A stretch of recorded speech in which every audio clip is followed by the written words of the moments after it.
começa a gravar. Sim, já começou.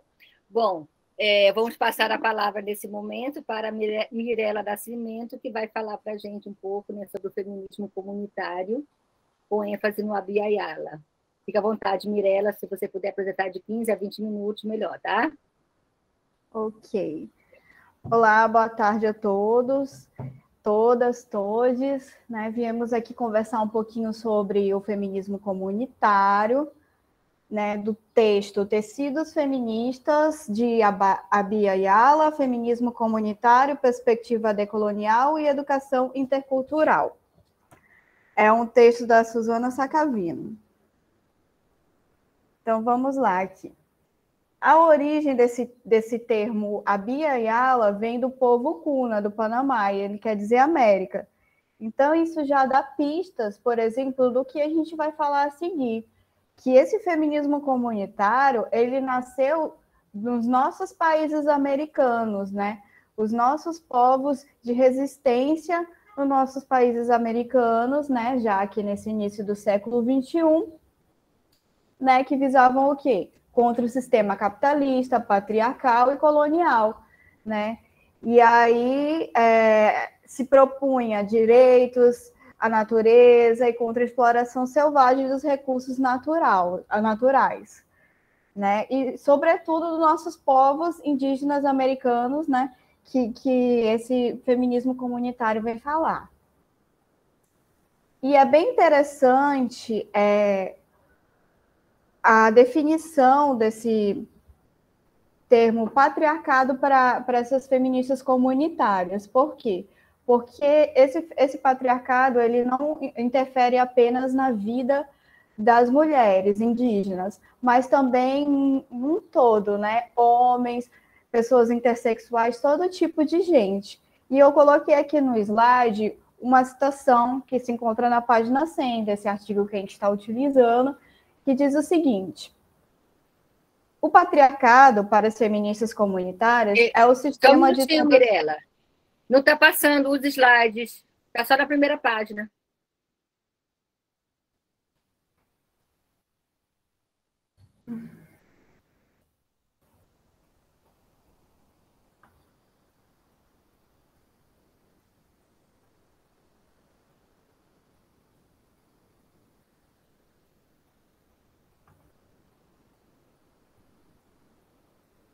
Agora está passando?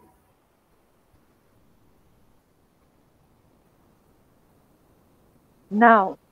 Está só na primeira página ainda.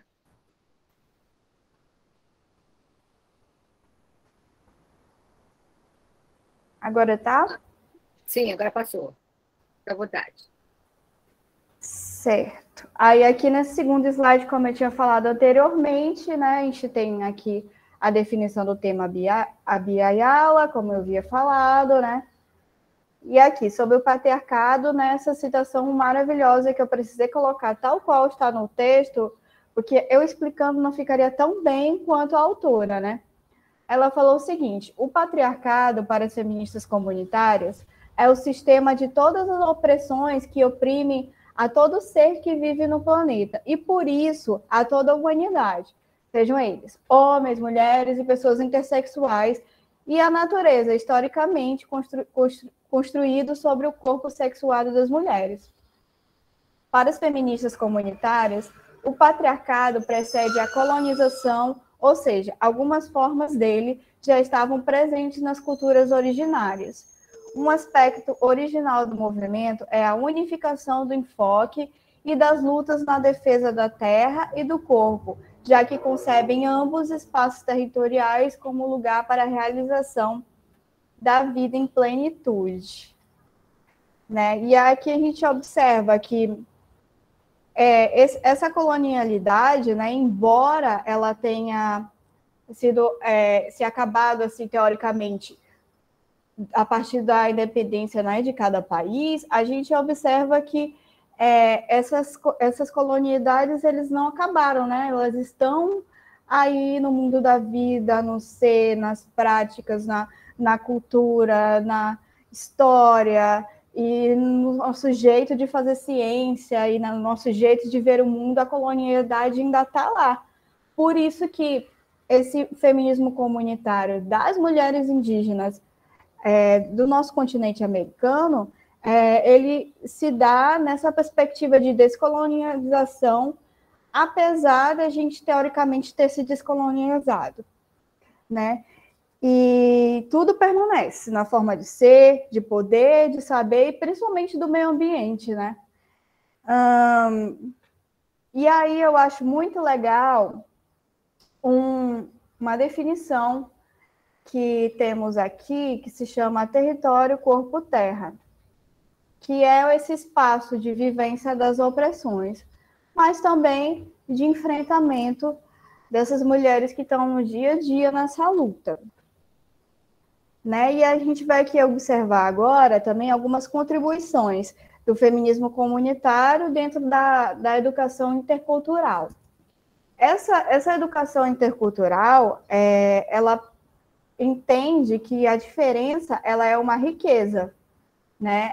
A diferença não subtrai nada, pelo contrário, ela enriquece toda a nossa educação, toda a nossa cultura, por isso que ela é intercultural. E tem esse pequeno mapa conceitual lá no artigo em que estamos nos embasando, né? Eu copiei ele e coloquei ele exatamente igual como está lá. E aí, dentro desse mapa conceitual, a autora ela vem pontuar cada uma dessas coisinhas que estão sendo observadas aí. E eu vou explicar um pouquinho de cada um desses processos. Dentro dessa parte de sujeitos e atores, a gente encontra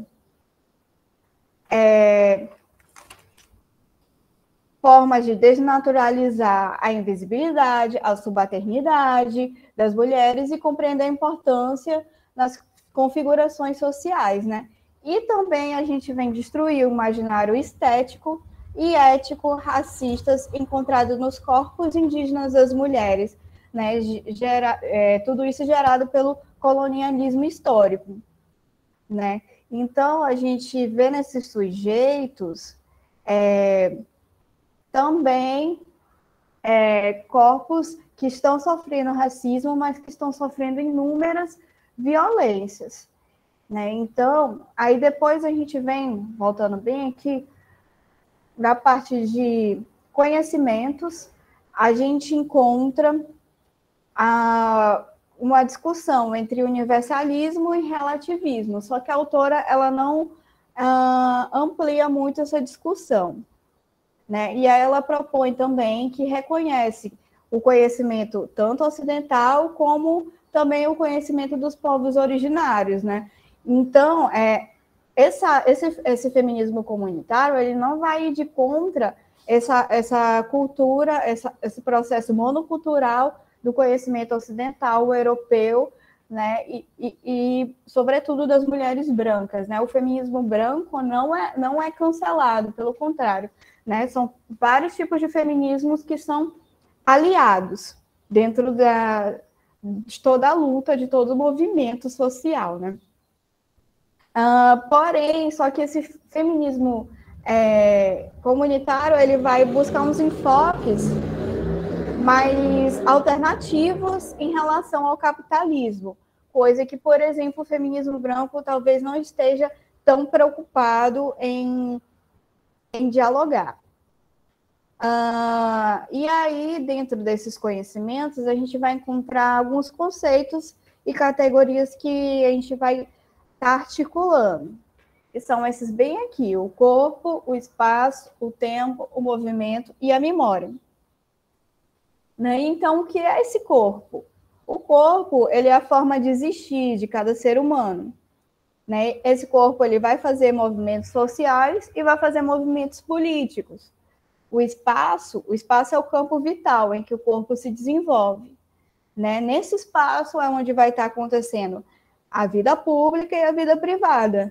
Né? Então, e além disso, né, dessa vida pública e dessa vida privada, também o espaço ele é um local onde a gente vai ter conexão com a Mãe Terra e o cosmos. O tempo. O tempo é uma condição para que a vida aconteça. Tem até aqui uma citação que eu coloquei num slide para falar sobre o tempo, que eu também achei muito bom, que está na página 106. As concepções de tempo no patriarcado, né, elas são bem diferentes da concepção que a gente tem aqui na nossa cultura ocidental, né? Consideram que o que ocupa o homem é o tempo valioso e o tempo histórico, e dificilmente na cultura hegemônica ocidental o homem aparece perdendo seu tempo.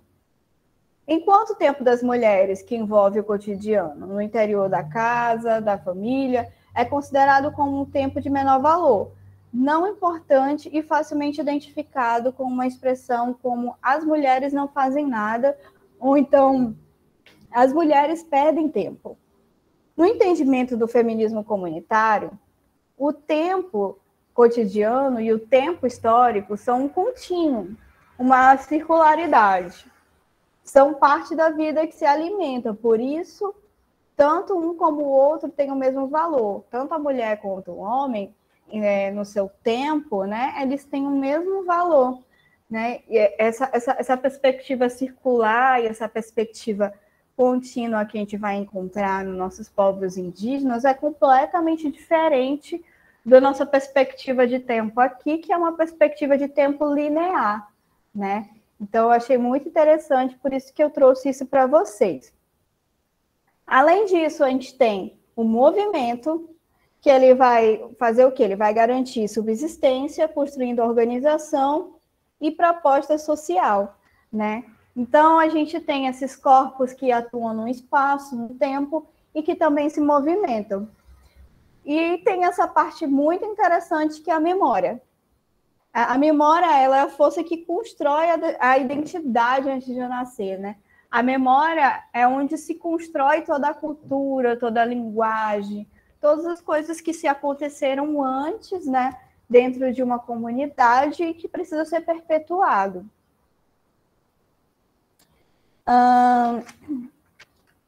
Aí a gente vai encontrar aqui também, voltando aqui, né? Já falamos sobre sujeitos e atores, já falamos sobre conhecimentos, e agora vamos falar um pouquinho sobre políticas públicas. Nessa parte de políticas públicas, elas também vão atuar dentro dessas mesmas perspectivas de corpo, espaço, tempo, movimento e memória. Então, dentro da perspectiva do corpo, as políticas públicas elas podem atuar através da saúde, da não violência, segurança alimentar, prazer e sexualidade, beleza, vestimenta, não racismo e livre maternidade. Dentro da perspectiva do espaço, a gente vai encontrar terra e território, moradia, espaço político, que pode ser tanto espaço político na rua, na recreação, na produção econômica, e também a gente pode encontrar também recursos naturais. Em relação ao tempo, a gente pode propor políticas públicas de descanso, de participação política, de trabalho, políticas para cuidar da saúde, para a maternidade dessas mulheres indígenas. Né? Dentro da perspectiva do movimento, a gente vai encontrar também organizações próprias, dentro das próprias organizações de cada uma dessas comunidades, dentro de seus territórios, mas também, digamos que, organizações dentro de alianças com outros movimentos. Não só cada comunidade isolada, mas a junção dessas comunidades e, para além disso, a junção de outros movimentos sociais que podem ser aliados do feminismo comunitário, como, por exemplo, o restante dos outros tipos de feminismos, a questão do racismo de maneira geral, não só das indígenas, mas as negras também. Também pode ser aliado do movimento LGBT, que também é uma proposta. Então, podem ser aliados vários tipos de movimentos dentro do feminismo comunitário, né? Movimentos aliados, movimentos amigos, digamos.